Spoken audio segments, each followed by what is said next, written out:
मिरहा अफसरदा से होकर अपनी अम्मी जान की गोद में सर रखे हुए लेटी थी।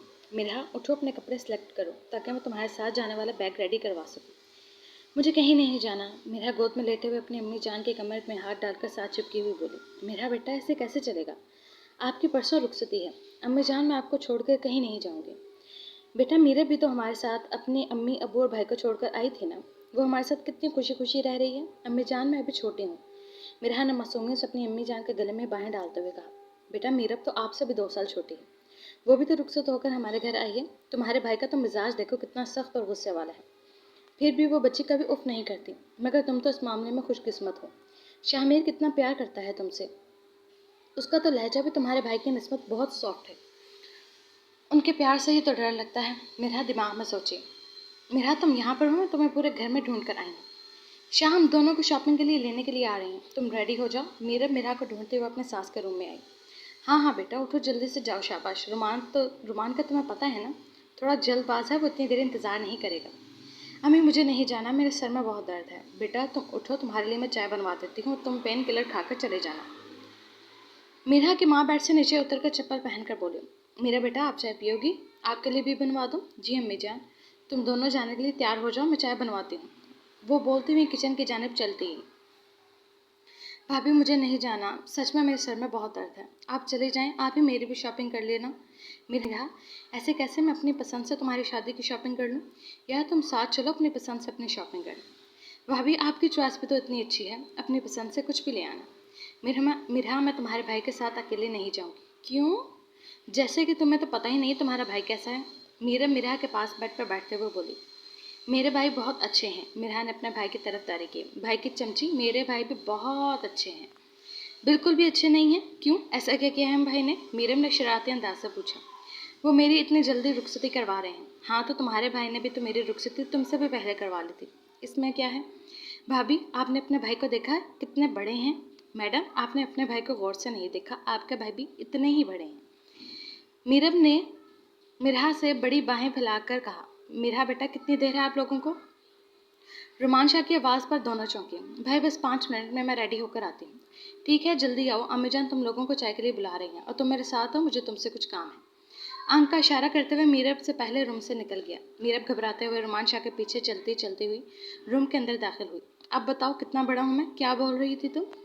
रूम के अंदर आते ही शाह ने अपने पीछे आते हुए मीरब को हाथ से पकड़कर अपनी तरफ किया और रूम के दरवाजे पर अपना हाथ रखकर दरवाज़ा बंद करते हुए मीरब को पुष्ट दरवाजे के साथ लगा दी। अपनी माँ के कमरे में आते हुए मीरब के ये जुमले रुमान शाह सुन चुका था। बोलो, कितना बड़ा हूँ, बताओ मुझे। शाह उसके ऊपर झुकते हुए बोला। शाह, मुझे क्या पता, मैंने कभी गिना ही नहीं है कि आप मुझसे कितने साल बड़े हैं। ऐसे नहीं, जिस तरह मिरहा को बता रही थी वैसे बताओ, वो शरारती अंदाज से बोला। आप मुझसे बहुत बड़े हैं। हाथों से बताओ कितना। मीरब ने नज़रें झुकाए हुए थोड़े हाथ पर लाकर कहा, इतना ना, कम है। मिरहा को तुमने ज़्यादा बताया था, उतना बताओ। अब मीरब मजीद अपनी बाहें फैलाकर बोली, इतने बड़े। अब गुस्से वाली नज़रों से शाह ने मीरब की जानिब देखा और मीरब ने फ़ौरन से पहले पूरी बाहें फैलाकर कहा, इतने बड़े हैं आप मुझसे। जब तुमने मुझसे इश्क किया था, तब क्यों नहीं सोचा कि तुम्हारा शाह तुमसे इतना बड़ा है? अपने लफ्ज़ों पर जोर देते हुए खुमारदार लहजे में बोला। शाह उसकी कमर पर शाह उसकी कमर पर हाथ बांधकर उसे अपने करीब किए उसकी धड़कनों को तेज़ होने की वजह बन रहा था। शाह, प्लीज़, आपको तब इतना करीब आकर नहीं देखा था, इसलिए। वो अटक अटक कर बोली। तो अब देख लो, अब तो मैं मना भी नहीं करूँगा। वो खुमारी वाली लहजे से बोलता हुआ उसके बालों में मुँह छुपाने लगा। शाह, प्लीज़ छोड़ें, मुझे शॉपिंग के लिए जाना है। मीरब रुमान शाह की सांसों से घबरा कर बोली। शॉपिंग पर भी तुम्हें मेरे साथ ही जाना है। तो पहले मुझे ये पता लगाने दो कि मैं तुमसे कितना बड़ा हूँ। रुमान शाह के हाथों की सख्तियाँ और लबों के लम्स बढ़ने लगे थे। वो मीरब को अपने साथ लिबास की तरह चिपका हुआ उसकी सांसों को तेज़ किए खड़ा था। रुमान शाह को मीरब की कुर्बत मसरूर कर रही थी। मीरब उसकी बाहों में जकड़ी हुई उसकी सांसों की तपिश को सहती हुई बाहों में मचल रही थी। उसकी तेज़ सांसों को देखकर शाह ने अपना चेहरा ऊपर उठाया। वो मुस्कुरा रहा था। सच में तुम मेरे सामने बहुत छोटी हो। मेरी इतनी सी कुर्बत से तुम्हारे दिल की धड़कनें इस कदर बेतरतीब हुई हैं, तो जब मैं अपने हक वसूल करने के लिए तुम्हारी सांसों से ज़्यादा नज़दीक आ जाऊँगा, तब तुम्हारा क्या बनेगा? वो मुस्कुराते हुए खुमारी से बोला। अब कुछ बोलोगी नहीं? मीरब को नजरें झुकाए हुए शर्म से लाल गुलाबी होते हुए देखकर कहा। नहीं ना, में सर को हिलाया मीरब ने। क्यों? मुझे जाने दें। ये मेरे सवाल का जवाब नहीं। मैंने कहा, अब कुछ बोल क्यों नहीं रही, इस बात का जवाब दो। दरवाजे पर दोनों तरफ हाथ रख के सारी राह फरार बंद करके खड़ा था। मुझे आपसे शर्म आ रही है। यह जवाब अच्छा है, मुझे पसंद आया। अब चलो, बाकी शर्माने का मौका मैं तुम्हें रात को दूंगा। अपनी आंखों को टीज करते हुए बोलकर पीछे हटा। चलें?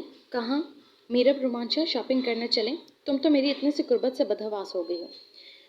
मुझे तो डर है कि जब मेरी पनाहों में पूरी तरह से आओगी तो तुम्हारी याददाश्त का कुछ हिस्सा गायब ना हो जाए। उसका हाथ पकड़कर उसे रूम से बाहर ले आया। हाँ जी, सब ओके हो गया? चलें अब? रुमान शाह ने मीरब और मिरहा की शॉपिंग मुकम्मल होते हुए देखकर पूछा। जी, बस कल आकर मीरब का लहंगा पिक करना होगा। उसमें अभी कुछ फिनिशिंग बाकी है। मिरहा की ज्वेलरी लेनी है। मीरब ने बहुत समझदार अंदाज से जवाब दिया। मगर कल तो मुझे अपनी एक ज़रूरी मीटिंग के लिए लाहौर जाना है। तो फिर हम लहंगा कैसे पिक करेंगे? लहंगा ड्राइवर लाकर ले जाएगा। तुम लोग फिलहाल मेरे साथ आओ और ज्वेलरी सेलेक्ट करो। रुमान शाह ने मीरब की तरफ देखते हुए कहा। रुमान शाह ने मिरहा को बेहतरीन शॉपिंग करवाई। कहीं पर भी पैसों की कमी नहीं होने दी। हर चीज़ बेहतर से बेहतरीन ली गई थी। अब गोल्ड की ज्वेलरी देखी जा रही थी मिरहा के लिए। रुमान शाह ने मिरहा के लिए 6 बहुत भारी गोल्ड के सेट सेलेक्ट किए थे और साथ में गोल्ड के कंगन और कुछ अलग से पहनने के लिए रिंग्स भी सिलेक्ट की गई थी। तुमने अपने लिए कुछ नहीं लिया? रुमान शाह ने ज्वेलरी की दुकान पर बैठा हुआ अपनी कुर्सी से पीछे होकर मीरब की तरफ देखता हुआ बोला। नहीं, मेरे पास सब कुछ है। वो सब कुछ पुराना है, अपने लिए नया लो। मैम को बेस्ट ज्वेलरी दिखाइए। जी सर। ज्वेलरी बॉय ने बहुत सारे बॉक्सेस मीरब के आगे रखे। देखो, इनमें से कुछ पसंद करो। रुमान शाह ने अपने हाथ से मीरब के आगे एक बॉक्स करते हुए कहा। मुझे कुछ समझ नहीं आ रहा कि क्या लूँ। ये ले लो, मुझे काफ़ी पसंद आ रहा है। रुमान शाह ने गले में पहनने वाला खूबसूरत लॉकेट चेन पर हाथ रखा था। मीरब ने हाँ में सिर को हिलाकर डन किया। और कुछ चाहिए? रुमान शाह ने अपनी रौबदार आवाज़ से मीरब की जानिब देखते हुए पूछा। नहीं, बस चलते हैं। रुमान शाह ने शॉपिंग के बाद अपने ड्राइवर को कॉल मिलाई, उसे ऊपर आने को कहा था। ड्राइवर सारे शॉपिंग बैग उठाकर गाड़ी में रखने के लिए ले गया। रुमान शाह ने मीरब और मिरहा को खाने का कहा तो दोनों को काफ़ी भूख लग रही थी। दोनों ने हाँ में सर को हिलाकर जवाब दिया। शाह दोनों को अपने साथ लेता हुआ मॉल के कैफेटेरिया में आ गया। ऑर्डर करो तुम लोग, मैं ज़रा कॉल पर बात करके आता हूँ। रुमान शाह ने उनको टेबल पर बिठाकर ऑर्डर बुक की तरफ इशारा करते हुए कहा। ऑर्डर करने के लिए कहा। वो उनसे थोड़ा दूर खड़ा होकर कॉल सुन रहा था, मगर उनकी जानिब नज़र थी। वो उसके चेहरे की खुशी ये बता रहे थे कि बहुत को खास बात है। तुम लोग जल्दी से खाना खाओ, मुझे लाहौर के लिए आज ही निकलना होगा। क्यों? क्योंकि आज की टिकट कंफर्म हो गई है। रुमान शाह ने सामने पिज़्ज़ा, चिप्स और अपनी पसंद की चीज़ें रखी हुई मीरब और मिरहा के सर पर बम फोड़ा। मगर भाई, आपको तो कल जाना था। बच्चे, टिकट आज की कंफर्म हुई है तो मुझे आज ही जाना होगा, क्योंकि काम बहुत ज़रूरी है। और तुम अपना मुंह मत लटकाओ, मैं कल रात को तुम्हारे पास वापस आ जाऊंगा।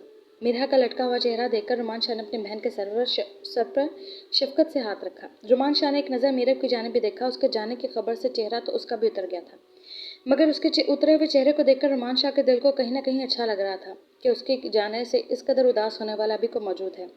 मीरब के चेहरे की उदासी रुमान शाह के दिल को सुकून दे रही थी।